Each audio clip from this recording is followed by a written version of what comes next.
Welcome. In this module, we will be talking about cross-site scripting. In short, it is XSS. Sometimes it is also abbreviated as CSS. Cross-site scripting was found between 1996 to 1998. Since then, after more than 17 years, it is in WASP top 10 vulnerability lists. So you can assume that what is the impact, how many websites will be suffering from the cross-site scripting. Almost more than 50% of websites suffers from cross-site scripting. So in this lesson, I will demonstrate the cross-site scripting power and what we can do. We generally use cross-site scripting by injecting HTML or running the code, and the most of them are JavaScript. You can choose your own code like VBS and any scripting languages, but JavaScript is more powerful and it is used widely for cross-site scripting.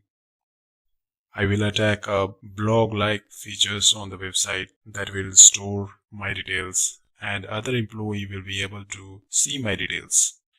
I will log in with my details. As my profile is visible everywhere, everyone can see my profile. I will edit my profile and inject some code of JavaScript to attack all the employee in my organization. I will change my address details and use some code. JavaScript stores the cookie in document.cookie object, so I will use that object, that is document.cookie, and closing of script tag.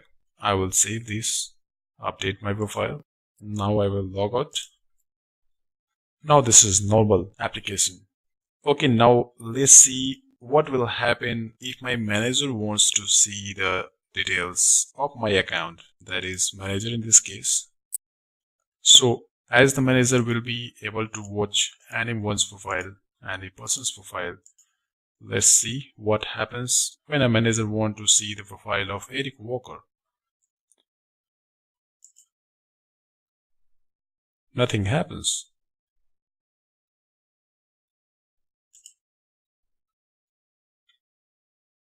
Now coming to the next, let's see the Bruce Maker.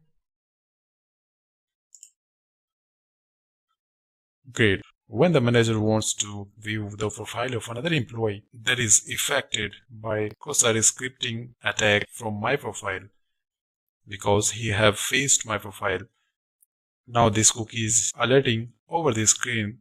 But if I will use the source tag in the HTML injection, then it can also be diverted to another website that may be hosted by me. So in this case, I will get the session ID, that is cookie in this case. It is PHP session ID as well. And I will be able to log in without ID and password of the victim user. So this was the basically demonstration of stored cross-site scripting attack. There are a lot more types of attacks we can use, like reflected and DOM-based attacks. As web application attacks are really a large lessons and modules, it is not possible to cover up all those things. So what happens when we go for the penetration testing? We need to test every input parameters that a web applications ask from the user, because every input parameter could be a possible attack types if it is not sanitized by web applications. Nowadays, you will find a lot more web applications use filters to filter out all the input parameters, but you will also find that all those filters are really not matters when you have crafted your inputs and also encoded your input types. As you can see, this is the encoded one, and also in the plain text that is created by me. You can download it from GitHub.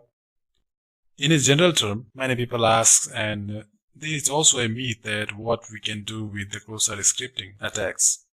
There are a lot more we can do. First one is we can steal the cookie and the session ID of the user.